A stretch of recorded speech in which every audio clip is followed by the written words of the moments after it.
Alright guys, today's video is a little different than videos I normally do. I usually do a lot of tool restorations, and I figured why can't I do a hardware update, kind of similar to the way I restore tools. My wife has me doing a lot of projects around the house today and painting, and she wanted me to update this old brass goldish hardware that was really popular in the late 90s and maybe early 2000s to something a little bit more modern. And rather than spending the money on some new hardware, I'm going to see if I can update it with a little bit of paint. Let's get to it. So the first thing I did was take off the handle, and the only watch out here is make sure that you're holding on to it so it doesn't fall off, and if you have tile like I do, crack your tile or dent your floor. And then just 2 screws here takes out the assembly. And then finally the hinges. And here you can see I just took them out. I took the bottom one off, then the top one, then I came down to the middle. And the only thing I'll tell you here is that mine had to be a little bit finagled off. The paint was glued on there and stuck to the wall. Then once I had that, I just laid it down and took the other brackets off. I just found it easier to take it off from the wall first, then lay it down. Here's a little trick I always do when painting little screws and whatnot is use a box like this and just zip your screws in there, and it just makes it so much easier to paint them. And here I'm knocking the pin out of the hinge. Not necessary to do this. This is how you would do it if you wanted to paint them in separate pieces. I decided to put the pin back in and paint it as just a hole, and it just took a little bit of bending as painting, which you'll see here when I paint it. And then here I'm just using my wire wheel to scuff it up a little bit and help out with the adhesion process of the paint. Not a necessary tip. You could just easily use some sandpaper, which I had to do anyway to finish it, but I figured I'd try this first and speed up the process.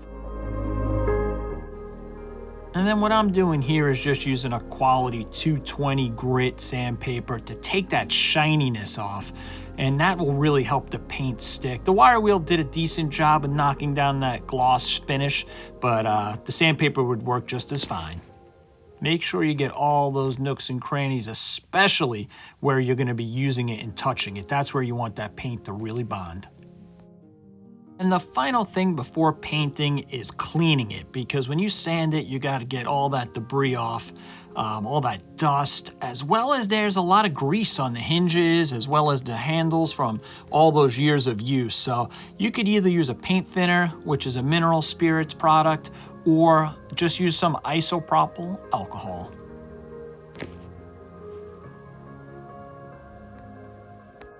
And here is some real speed painting. And as you can see there, the key to painting is just short strokes like that. A lot of people just want to hold down the trigger the whole time, and that's not the way to do it. Just a nice, light, even coat. It's going to take 2 to 3 coats. Don't try to nail it the first time. That's how you'll get runs.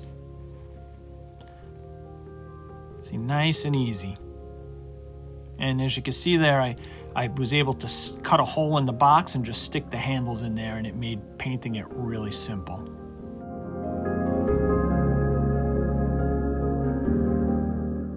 And this metallic paint tends to want to drip on you, so make sure that the nozzle end is clear. If it does give you a spot, as you're painting, it's okay, just let it dry and dust over it. But another trick is keep it out in the sun a little bit, or keep that can of paint in some warm area prior to painting, and make sure you really shake it up vigorously. And as you can see there, hangers come in handy. I had several of them through the course of this project.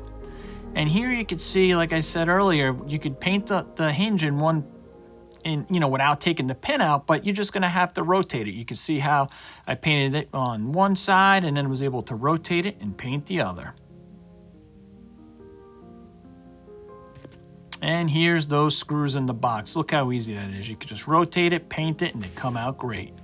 Then finally, after painting it, you want to use a clear coat, especially on those handles and those high touch areas. And the way to do a clear coat is just real light. You see how light I'm putting on that first coat?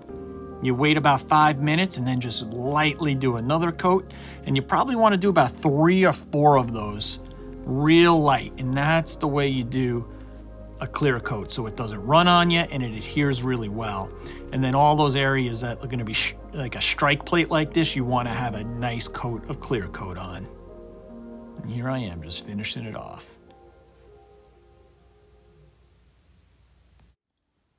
And I'm ready to put the hardware back on. Just want to give you a quick update here. I had to do about 3 coats, not that 3 times I should say, have to reposition. Just because the first time I kind of hung it like that, got the surfaces, then I put the hook through it like that, and I was able to get those surfaces, and then finally the third time I put them like that, put the hanger through it and painted both surfaces that way. As you can see, I wasn't too concerned about the surfaces that are going up against the wood. Let's take a quick look. I mean, the handles came out great, and I'm looking forward to seeing them on the door. The strike plate, just like the handles, I gave extra attention to and put about 3 or 4 coats real light, especially on the part where it's going to hit, and we'll see how that wears in time. Not a big deal.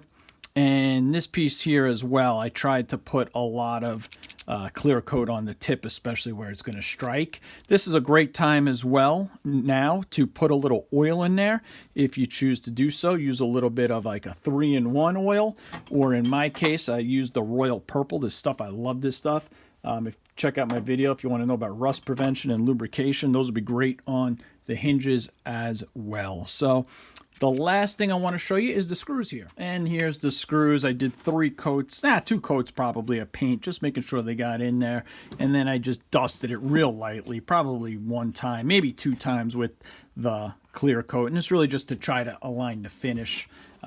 You're gonna, and no doubtably, when you're putting these back on, you will chip up the inside of them on some of them with the screwdriver, especially if you're using like a power drill or an impact driver, and that's okay. What I do in that case is I just spray a little bit in a cup, and then when it's all said and done, I just go with a Q-tip and dab them. So once again, here's a look at the paint. This is a Rust-Oleum oil rubbed bronze. It's about $6.99, and here is I used a matte. You want to use a matte. You could get a flat. I wouldn't do something with a gloss or a semi-gloss, and there's a lot left in here. You could do tons with that. This here probably used about a half a can if I had to guess.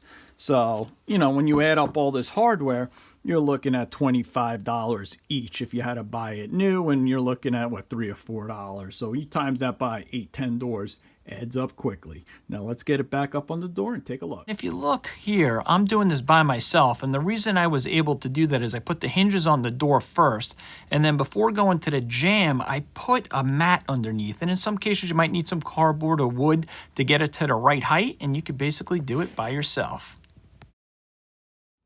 Okay, there it is complete. Tell me what you guys think. Overall, I think it came out pretty nice. I mean, you cannot tell that I painted that and that wasn't purchased, right? Really a nice finish that oil bronze finishes. And let's take a look at the back of the door here. As you can see, here's the handle there. Really looks great. And here's the hinges behind the door.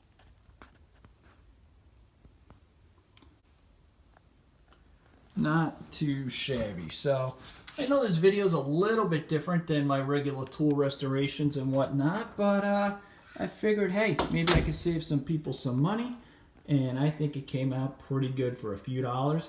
The best I could find was about $25 for complete hardware like this per door. So I think that's a great way of saving some money. Please like and subscribe, and I'll see you in the next one.